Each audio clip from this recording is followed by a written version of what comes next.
At the heart of World War I, an epic battle unfolded, etching its name in history. This is the story of the Battle of Verdun, a relentless conflict that spanned from February to December 1916.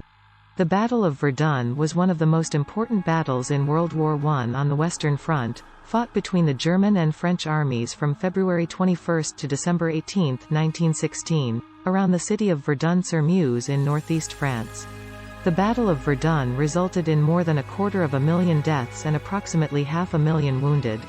Verdun was the longest battle and one of the bloodiest in World War I in both France and Germany. It has come to represent the horrors of war, similar to the significance of the Battle of the Somme in the United Kingdom and the Commonwealth. The Battle of Verdun popularized the phrase, "Ils ne passeront pas," they shall not pass, in France, uttered by Robert Nivelle, but often incorrectly attributed to Marshal Philippe Pétain. The loss of life represented by this and other World War I battles was why so many men and women hoped that the war would be the one that ended all war. Sadly, this hope, despite many efforts at peace-making in the years immediately afterward, proved to be in vain. History. For centuries, Verdun had played an important role in the defense of its hinterland, due to the city's strategic location on the Meuse River. Attila the Hun, for example, failed in his 5th century attempt to seize the town. In the division of the Empire of Charlemagne, the Treaty of Verdun of 843, made the town part of the Holy Roman Empire. The Peace of Munster in 1648, awarded Verdun to France. Verdun played a very important role in the defensive line that was built after the Franco-Prussian War of 1870. As protection against German threats along the eastern border, a strong line of fortifications was constructed between Verdun and Toul and between Epinal and Belfort.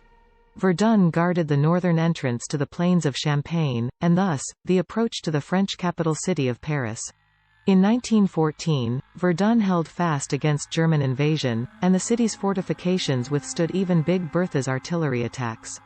The French garrison was housed in the citadel built by Vauban in the 17th century. By the end of the 19th century, an underground complex had been built which served as a workshop, munitions dump, hospital, and quarters for the French troops. Precursor to the battle. After the Germans failed to achieve a quick victory in 1914, the War of Movement soon bogged down into a stalemate on the Western Front. Trench warfare developed and neither side could achieve a successful breakthrough.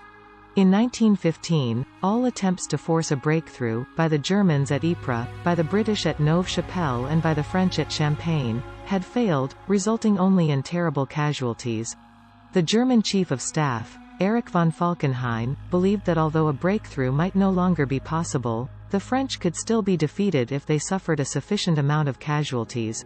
He planned to attack a position from which the French could not retreat, both for strategic reasons and for reasons of national pride, so imposing a ruinous battle of attrition on the French armies. The town of Verdun-sur-Meuse was chosen to bleed white the French. The town, surrounded by a ring of forts, was an important stronghold that projected into the German lines and guarded the direct route to Paris. In choosing the battlefield, Falkenhayn looked for a location where the material circumstances favored the Germans. Verdun was isolated on 3 sides. Communications to the French rear were poor. Finally, a German railhead lay only 12 miles away, while French troops could only resupply by a single road, the Voie Sacrée. In a war where materiel trumped elan, Falkenhayn expected a favorable loss-exchange ratio as the French would cling fanatically to a death trap. Rather than a traditional military victory, Verdun was planned as a vehicle for destroying the French army. Falkenhayn wrote to the Kaiser. Recent scholarship by Holger Afflerbach and others, however, has questioned the veracity of the Christmas memo. No copy has ever surfaced and the only account of it appeared in Falkenhayn's post-war memoir. His army commanders at Verdun, including the German Crown Prince, denied any knowledge of a plan based on attrition. It seems likely that Falkenhayn did not specifically design the battle to bleed the French army, but justified ex post facto the motive of the Verdun offensive, despite its failure. Current analysis follows the same trend and excludes the traditional explanation. The offensive was planned to crush Verdun's defense and then take it, opening the whole front. Verdun, as the core of an extensive rail system, would have immensely helped the Germans. Battle. Verdun was poorly defended because most of the artillery had been removed from the local fortifications, but good intelligence and a delay in the German attack due to bad weather gave the French time to rush 2 divisions of 30th Corps, the 72nd and 51st, to the area's defense. The battle began on February 21, 1916, with a 9-hour artillery bombardment firing over 1 million shells by 1,200 guns on a front of 25 miles, 40 kilometers, followed by an attack by 3 Army Corps, the 3rd, 7th, and 18th. The Germans used flamethrowers for the first time to clear the French trenches. By February 23, the Germans had advanced 3 miles, capturing the Bois des Cars after 2 French battalions, led by Colonel Émile Driant, had held them up for 2 days, and pushed the French defenders back to Saint-Magnou, Beaumont, and Ornes. Poor communications meant that only then did the French command realize the seriousness of the attack. On February 24, the French defenders of 30th Corps fell back again from their second line of defense, but were saved from disaster by the appearance of the 20th Corps, under General Balfourier. Intended as relief, the new arrivals were thrown into combat immediately. That evening French Army Chief of Staff, General de Castelnau, advised his Commander-in-Chief, Joseph Joffre, that the French Second Army under General Philippe Pétain ought to be sent to man the Verdun sector. On February 25, the German 24th, Brandenburg, Infantry Regiment captured a centerpiece of the French fortifications, Fort Douaumont. Castelnau appointed General Philippe Pétain commander of the Verdun area and ordered the French Second Army to the battle sector. The German attack was slowed down at the village of Douaumont by heavy snowfall and by the tenacious defense of the French 33rd Infantry Regiment, which had been commanded by Pétain himself in the years prior to the war. Captain Charles de Gaulle, the future Free French leader and French president, was a company commander in this regiment, and was taken prisoner during the battle. This gave the French time to bring up 90,000 men and 23,000 tons of ammunition from the railhead at Bar-le-Duc to Verdun. This was largely accomplished by uninterrupted, night and day trucking along a narrow departmental road, the so-called Voie Sacrée. The standard gauge railway line going through Verdun in peacetime had been cut off since 1915. As in so many other offensives on the Western Front, by advancing, the German troops had lost effective artillery cover. With the battlefield turned into a sea of mud through continual shelling, it was very hard to move guns forward. The advance also brought the Germans into range of French artillery on the west bank of the Meuse.